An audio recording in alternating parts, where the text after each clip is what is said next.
xildhibaanad Ilhaan Cumar iyo saygeeda oo muddooyinkii dambe safar ku marayay Soomaaliya ayaa soo gaaray magaalada Qardho ee xarunta gobolka Karkaar.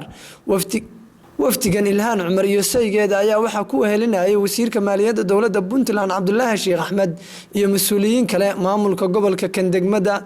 laamaha amniga cuqaal waxgarad siyaasiyiin haween dhalinyaro ayaa kaga hortagay meel ka baxsan magaalada Qardho waxaana halkaas haweenku ku soo bandhigeen taxabbur ah ay ku soo dhaweynayeen xildhibaanad Ilhaan Cumar iyo wafdiga la socda. xildhibaanad Ilhaan Cumar iyo wafdigii la socday ayaa mas'uuliyiintii iyo shacabkii la dhaqaaday salaan waxaana loo soo galbiyay gudaha magaalada Qardho waxaana si weyn loogu soo dhaweeyay madaxtooyada magaalada. xildhibaanad Ilhaan Cumar iyo wafdigii la socday ayaa booqday iskoolka agoonta ee magaalada Qardho iyo isbitaalka weyn ee magaalada. xildhibaanada iyo wafdigii la socday ayaa waxa loo sameeyay qada sharaf kula qaateen madaxda iyo bulshada Qardho.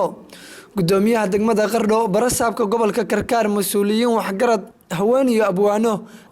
ayaa ugu horeen hadalka qaatay iyagoo sheegay in ay ku faraxsan yihiin soo dhaweyntooda. waxaan leenahay Ilhaan iyo saygeeda soo dhawaada ku soo dhawaada gobolkiini dadkiini dalkiini seedii ku soo dhawow adiguna mar labaad iyo mar saddexaad dalkaaga iyo dadkaagi anagoo kugu faraxsan waxaan ku leenahay hambaliyo waa idinku hambalyeynaa xilka aynu wadaagno ee mas'uuliyadda ah aad noo hayso Soomaaliya oo dhan hadlayso waxaan ku leenahay Soomaaliya oo dhan waadna kaabtay waadna sharaftay sharaftaasna Ilaahay wax ka korkiisa ka noqoto inaad noqoto xildhibaanad. أنا هرت إنترنت كانوا ما يستعملوا صدق نبع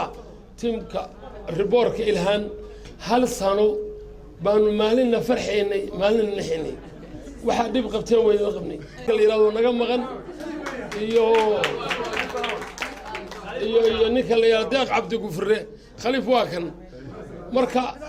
تلفوننا أيام سوحدي ويديا حالة إلهان غير مرسا قدوميها يا جنا عسمان صدرته إن حفلة نور هذه سو في سوين إن متانين هلا إن باهيدا يدا كوسو قد بينه مساج كواقفر يعني وكفايدة سنة فرصة دان قابن مدة بدن بحالك اللغة دبالدقاي مركي ترتك كوتشرتي أو ترتمسي كلها وكيل هذا ما نصوتها دقمة لحدا بي هدي أيكو قولي ستنقصوا بحضينا وابل اللغة دبالدقي لدقي ما أنتنا فرحات بين نوتها waxaan leeyahay anoo ku hadlayo afkayga iyo afka gobolka Karkaar bulshada ku dhaqan soo dhawaada mar labaad iyo mar saddexaad. xildhibaanad Ilhaan Cumar iyo saygeeda Axmed Xirse ayaa ka mahad celiyay sida wanaagsan ee loo soo dhaweeyay waxaana ay ballan qaadeen in ay imaan doonaan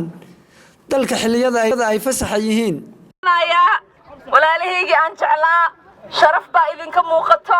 qiimo idinka muuqdo aad iyo aad aan ugu faraxsanahay maanta inaan idin imaado oo idin soo salaameeyo oo anigoo socdo aan idin hambalyeeyo idin mahad celiyo. dada waxay leeyihiin Ilhaan markaa ugu horeysay Qardho ku soo dhawaaw aniga Qardho horey dhammaantiin aad iyo aad aan kaga mahad celinaynaa dagaalkan aan soo galnay maalin kasta waa idin kala socon jirnay waxaa ahayd in iftiinkeena niyadda noo dhisi jirteen markay sheekada xumaato waan fiirnaa dadka maxay leeyihiin يا مركو قف وحنا قشيقو دادكنا سوا ويران يا ندفاعي دونو مركا ماشان وحين وطا عناقا قوري جينا مقالنا ومقالة ديدا وحان رجينا يا إنان بوس كهلو هالكنا نقوري عكتاكتو إن شاء الله تعالى وقدام بينتي وزيرka maaliyadda dowladda Puntland Cabdullaahi Sheekh Axmed ayaa ka hadlay isagoo ka mahad celiyay sida wanaagsan ee loo soo dhaweeyay waftiga uu la socday. taageertay waliba itiri mahane natiri bay yiraahdeen iyadii Axmedba oo aanu la soconay har iyo habeenna intaanu marro nala maraayay intaasna waa la wada sheegay khadar iyo waliba si gaar ah u taabtay oo sidii loo soo jeeday iyo sidii loo naxayay iyo sidii loo farxayay gabdhuhu waa sheegeen Ilhaan iyo Axmed waxaan rabaa inaan u sheego Qardho iyo Karkaar gudoomiyaha ka wakiilaha gobolka oo yiri xaafadii iyo magaceedii iyo nambarkeedii sheegay saasay ula socdeen waa reer xaafadaas weeye idinkuna waxaad tihiin reer Qardho. Maxamuud Yuusuf Caamir Somali News TV Qardho.